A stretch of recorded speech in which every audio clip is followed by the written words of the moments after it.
Oh my god, hi! I didn't see you there. My name is Glitterous. I'm an alternative drag queen, movie lover, and makeup lover. And today we're gonna talk about one of the most depressing films I've seen this year. And that's what this channel is all about. It's exploring my interests in drag. If you want to see more of this content, keep on watching.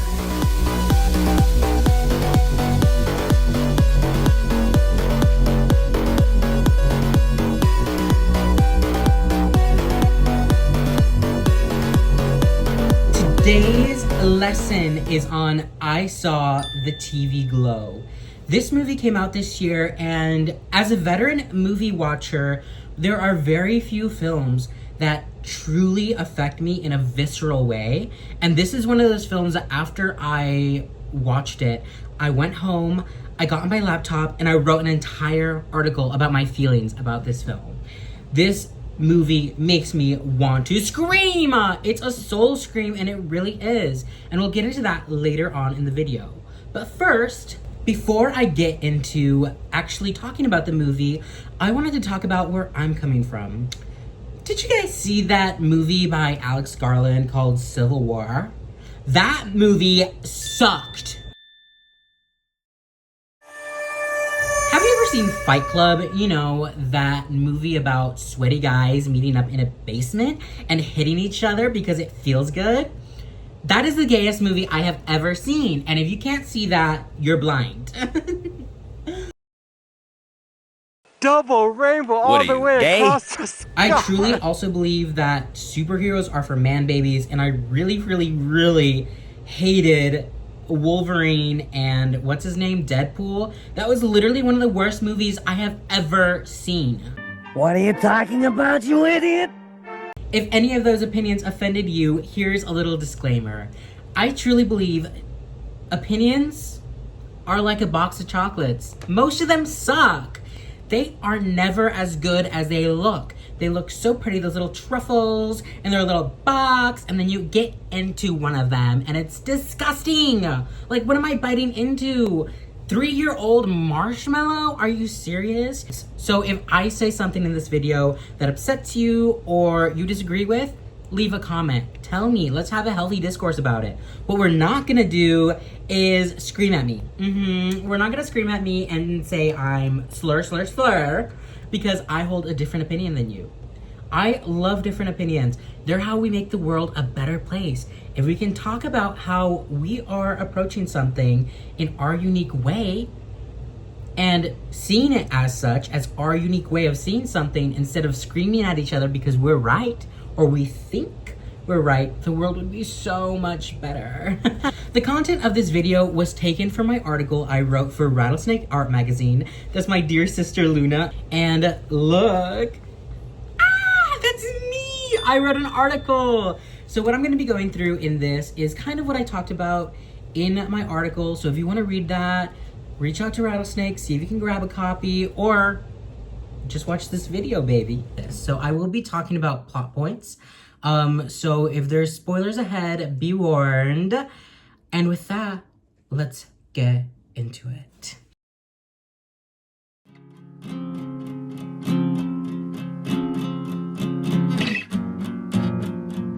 I Saw the TV Glow opens in suburbia.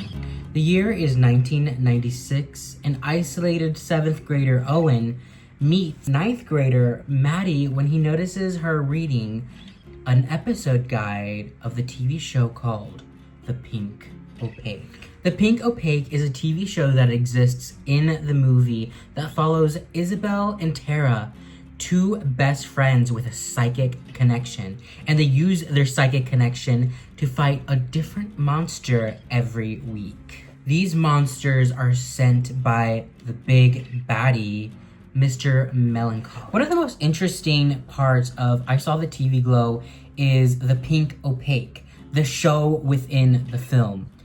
The Pink Opaque is kind of if Buffy the Vampire Slayer met X-Files and put those things together, very like Monster of the Week, very like fuzzy 90s VHS core TV show. And for our main characters, Owen and Maddie, The TV show is a refuge from their very lonely suburban upbringing. The film really captures the nostalgia of being 12 and sitting and watching the most mind-blowing thing. Something that's maybe a little too scary for you, but you can't look away. I think The Pink Opaque is very interesting because I think for a lot of us, television and media and YouTube has really been a way of escape, of seeing yourself in something that you don't necessarily have the access to be or the vocabulary to talk about.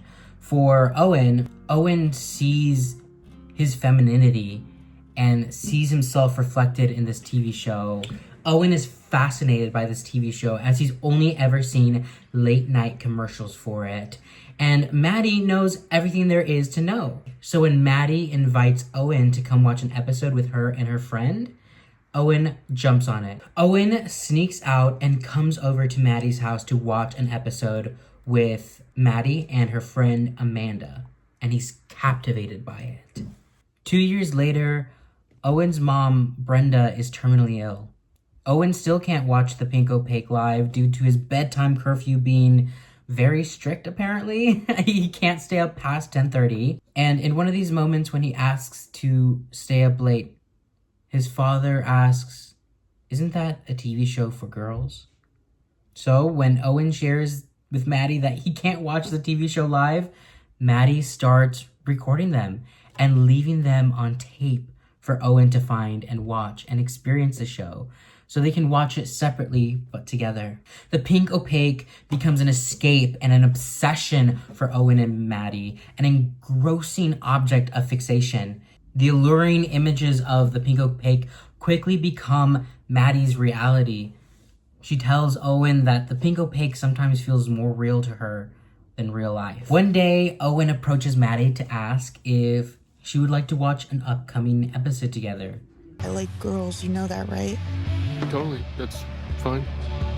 What about you? Do you like girls? I think that I like TV shows.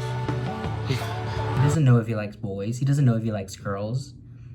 He likes TV shows. And he admits that there's something off. Later at Maddie's house, Owen looks over to find Maddie crying as she watches The Pink Opaque.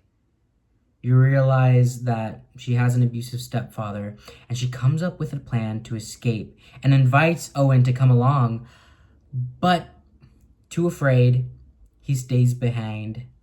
Owen's mother eventually dies, Maddie goes missing, and The Pink Opaque is canceled the very same month. Time passes inconsequentially, and 8 years pass. Owen still lives at home, and he works at a movie theater. One night, completely out of the blue, Maddie reappears in the middle of a very liminal-looking grocery store. They go to a bar, and Maddie asks Owen, Do you remember a TV show we used to watch together? It was called The Pink Opaque. Maddie tells him that the TV show is real and there's a way out. Burial. Burying themselves and waking up in their own version of heaven. Waking up in The Pink Opaque. Their ideal reality. She tells Owen that she awoke in The Pink Opaque and she's literally one of the main characters. Mr. Melancholy put them in this midnight realm, the real world, to keep them away from their work because Mr. Melancholy wants to kill them. Maddie says she has 2 fresh graves ready and prepped for her and Owen to go to The Pink Opaque by burying themselves alive.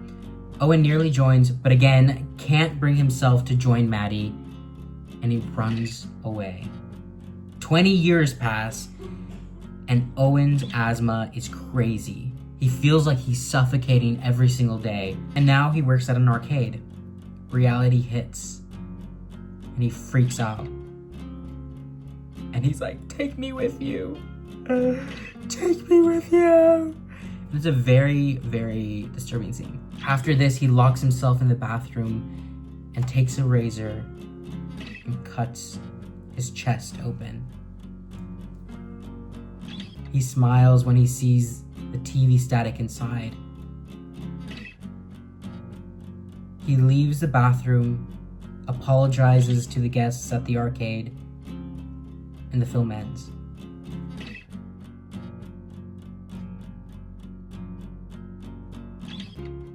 I truly believe Jane Schoenbrunn is the queer auteur of this generation. Her vision is like a beacon in the film world. It is something so different, something really fresh, and something really unique. If you haven't seen her first feature film, We're All Going to the World's Fair, I definitely recommend it. I am obsessed with that film, and it is definitely in like my top 4 of all time, and it made me feel things. Jane Schoenbrunn's work just makes me feel things. I don't know what it is. It might be her very unique brand of emotional nostalgia. Maybe the fact that she taps into what living in the suburbs is like. Something about her films just really get to me. And this film specifically, because it is very much about transness, really got to me. I Saw the TV Glow is driven by a powerful, singular, unique vision. Schoenbrunn is a queer, trans, and non-binary filmmaker, and she has created a story that only someone from her unique perspective could tell. I truly see this film as an art piece. A completion of a film is a balancing act, right? It is a collaboration between a screenwriter, a director, costuming, makeup, props, special effects, and the list goes on. Even finding a place to film, even giving food to the actors who are participating in the crew. It's a whole process, right? And I feel like a lot of Hollywood movies are exactly that, a process, a way to get content out for the masses to enjoy. But every once in a while, a movie like I Saw the TV Glow comes around, and you see a true artistry. You can tell that Jane got everyone on board on what this movie really means to Jane Schoenbrunn, the director. And this is a very personal film to her. She says that they were writing this in the throes of their early transition. So a lot of that, a lot of those emotions about growing up in the suburbs and growing up alone come up in this film. Jane isn't the only person who is putting their whole heart and soul into this movie. Bridget Lundy Payne, who is non-binary IRL, said in an interview that their entire soul scream is in this movie. You can tell that each of the people involved in this knew what Jane was trying to do and put their own power and energy and personal touch on this film in an artful way. It's not just a process. It doesn't seem like it's just a process. It is something that these people, you can tell, deeply care about. I recently went and watched Wolverine, what is it called? Deadpool and Wolverine. One of the worst movies I've ever seen because it was soulless. It was so soulless. It was intended to be a product, to be a callback machine. This movie is the antithesis of soulless. It radiates emotion, and it feels like someone is reaching through the glow of the screen to share something that they desperately need to express. And in this case, it's gender dysphoria. It is isolation in the suburbs, which is something that a lot of us can relate to, especially as queer people. And honestly, I think this is the kind of story that we really need right now in our current political climate. Craziness is happening in the US specifically. And the fact that we had a release this year, thank you A24, by a queer, trans, non-binary filmmaker with a very queer cast and crew is incredible. I've always said that queer stories and storytelling is how we teach empathy. It's how children learn to identify with people. It's how adults learn to hate people. Stories are what make us care. Stories are what inform our worldview. And that's why I think films like this are so important. Especially when there's anti-trans, anti-queer legislation being pushed every day. This film is deeply impactful because I think we've all felt like an outsider at one time or another. We've all had that hollowed out feeling while trying to appear okay on the outside. This film deeply inspired me to even start this YouTube channel, to be visible on a platform, on a scale. Am I visible in my own hometown? Yes. But can I be visible to the world? Yes. And this is my very, very small way of screaming my soul out. I'm here. I'm queer. And we're not going away anytime soon.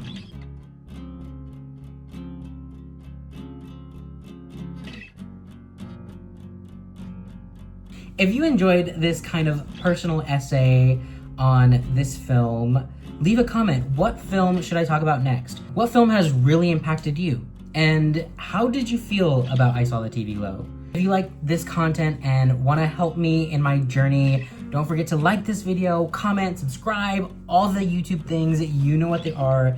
You know where to find all the things. And follow me on social media everywhere, on TikTok at The Glitterous, on X at The Glitterous, on Instagram at The Glitterous, and right here on YouTube at The Glitterous. See you next time. Mwah.